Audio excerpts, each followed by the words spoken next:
Counter போடும்போதே அதுல எனக்கு சேர்ந்து தான் வாழணும் மனைவியோட ஓ அப்படின்னு கேட்டார்.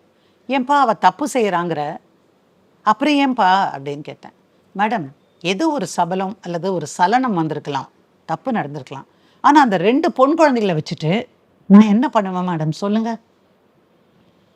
அவளை இன்னைக்கு நான் வெட்டி விட்டுட்டேன்னா அந்த குழந்தைகளுக்கு எதுவுமே இல்லாம போயிடும்.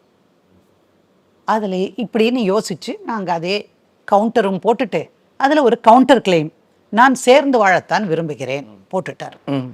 அடுத்தாப்புல இந்த பொண்ணு என்ன பண்ணினா, அவ்வளவுதான், முடிஞ்சு போச்சு. 2 குழந்தைகளுக்கும் இவர் பணமே கொடுப்பது கிடையாது. இவர் வாங்கின கடனுக்கெல்லாம் நான் பணம் கொடுத்துருக்கிறேன்.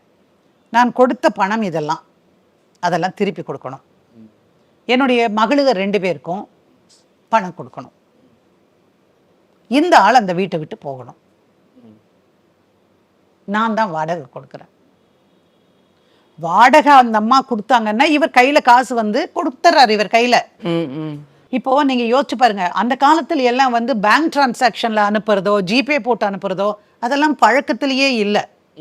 கணவர் சம்பாரிச்சிட்டு வந்து கொடுப்பாரு, மனைவி வந்து பட்ஜெட் மாதிரி போட்டு இது கட்டணுங்க, இதை போய் நீங்க கட்டிட்டு வந்துருங்க, இன்னைக்கு ஹவுஸ் ஓனர் வருவாரு அவருக்கு, இப்படித்தான் போகும். எதை வச்சு நீங்க ப்ரூஃப் காட்டுவீங்க? கரெக்ட்.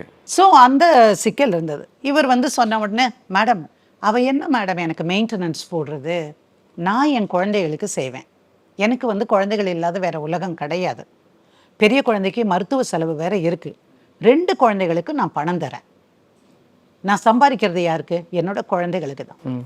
சரின்னு சொல்லி இவர் வந்து வாங்குறாரு.